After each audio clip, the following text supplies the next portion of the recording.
I would like to recognize the leaders of the other two arms of government, being His Lordship, the Chief Justice, Re Ketlogetse, and the Honorable Speaker of the National Assembly, Re Keorapetse. I bring you greetings from Sorowe. I was there this morning at the start of the marathon. In fact, there were 4 races taking place. There was the main marathon from Palape to Sorowe, and then a half marathon in and around Sorowe itself, plus 10 kilometers and 5 kilometers race. And I shall be returning there very soon to go and join them for another event at the main Khota, which will be starting at 3 p.m.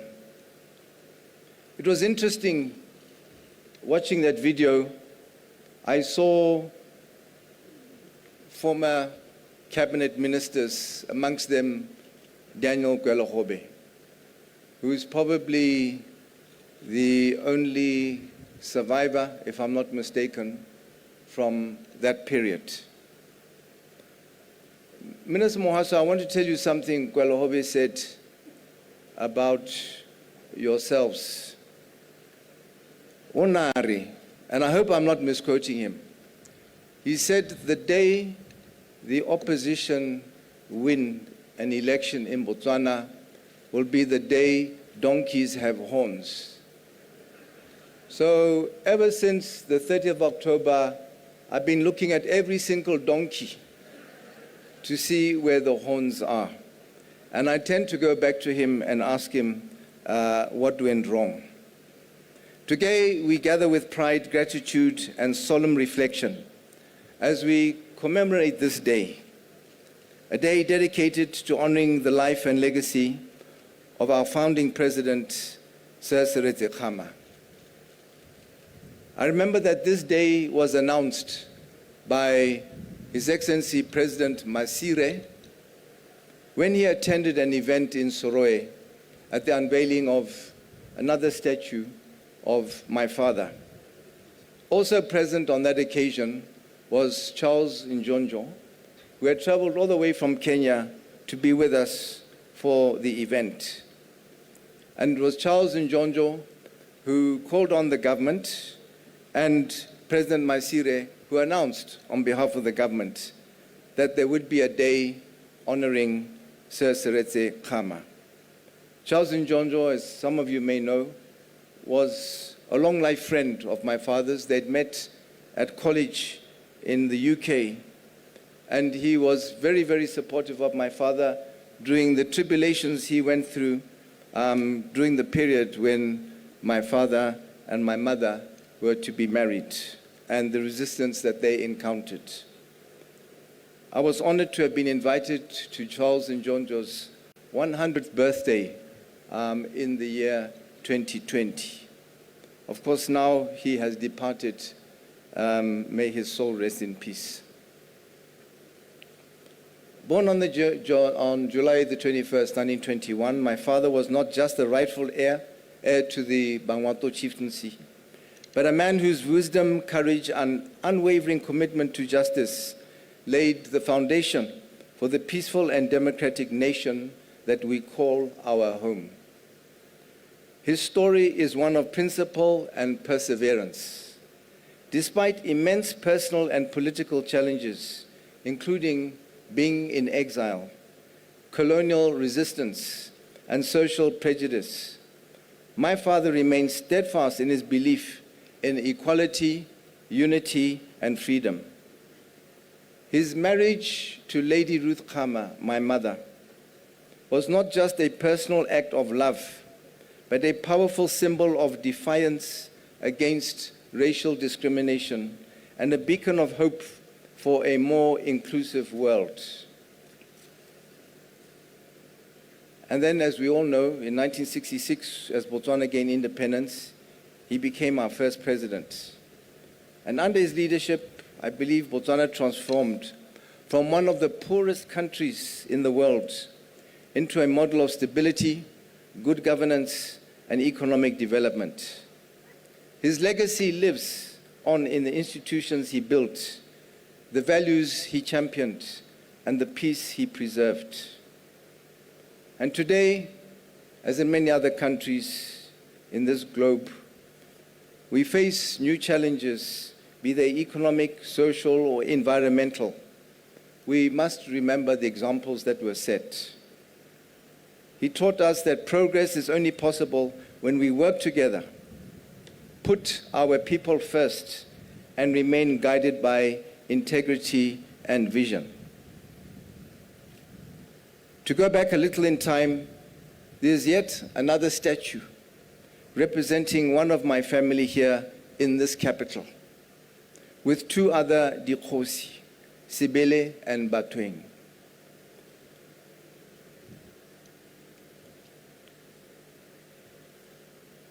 Excuse me, I just lost my way here. Who went to England to seek protection. I have with me an account of their visit as captured in the English press with actual newspaper cuttings from that time back in 1895, covering the visit in this dossier, which is 130 years old, and which I have never shown in public before. I brought it here to show the President. Unfortunately, he's not here. But I'll show it to the Honorable Speaker, who's representing the President today. And you'll see that it is a very interesting account where, in England at the time, someone cut all the newspaper articles covering the visit of the three chiefs and pasted it in that dossier. And that, like I said, was 130 years ago, and I have that dossier with me here. Theirs and his was an outstanding contribution towards our country and its people. So after that, Botswana lived in the knowledge and assurance that we had the protection of the British government. Fast forward to 1951, when the feeling of betrayal by my parents that they would have felt when they were forced into exile and ripped from their home, from their people, and from their country by those we leaned on for fairness and understanding, conniving with the apartheid regime, all because of love for one another, that they had to endure this enforced parting. That's how I came to be born in England and lived there for the first few years of my life. Some years after my father's return, he joined with others to plan the independence of this country, and in the 1960s was part of the Legislative Council that negotiated our independence from the British, and we achieved self-government, and he became the first Prime Minister and only Prime Minister, and then became President in 1966, for which you are here to commemorate. I am proud that I come from a family that has provided service to the nation. My own mother worked in charitable causes, being president of the Botswana Red Cross Society, the Botswana Council of Women, amongst others. My sister, who worked for many years at the University of Botswana. My one brother, Tsekedi, who also became a member of parliament and minister in two administrations. His brother and my brother as well, Tony, who also served on the UB Council. So for them, that has been, and for me, a great achievement of service. But then, fast forward again to 2018, and the character of betrayal, persecution, and vindictiveness, this time not by the British, but by our very own, raised its evil and ugly head when my family, my friends, the tribe, and anyone associated were targeted in an unprecedented and criminal manner. Standing here as I am, representing the Khama family, as shown on this program, on this occasion commemorating Sir Seretse Khama, I would be failing in my responsibilities as such, not to draw attention to the unprecedented persecution the family of Sir Seretse has been subjected to in recent years. The family of the man we are here to honor were forced to leave their country after more than 60 years living in peace and harmony, where we were raided in theirs and our parents' homes. Our residences were searched and sealed, detained and assaulted and falsely charged, and there were attempts at poisoning, causing most of the family to move outside our country. My father would have been shocked and disgusted at the abandonment of rule of law and human rights that we and many other Botswana were subjected to. No person calling himself a Motswana could act in this way. It is ironic that one of my father's and my successors from his party, the BDP, was directly responsible for treating the founding father of this nation's family in this way. Ironic also is that the successor of leaders of a party, the BNF, that was in opposition to my father's party, should be the one to provide the conditions for Sir Seretse families to return, and who also attended my sister's funeral when no one prominent from my father's party did so, whilst trying to prevent it happening in the Soroi Kota in our village. For this, and I wish Reboko had been here, I wanted to personally thank him. To thank him on behalf of the family for allowing us to reclaim our rightful place back in Botswana amongst our fellow citizens, and for attending my sister's funeral, which we were prevented from doing. And Minister Mohaswa was also there. So to you, Raitsu, kia go leboga, hela thata, for bringing this about. And please tell the President, Re Mohaswa, at one of his rallies before the elections, he said that when he becomes president,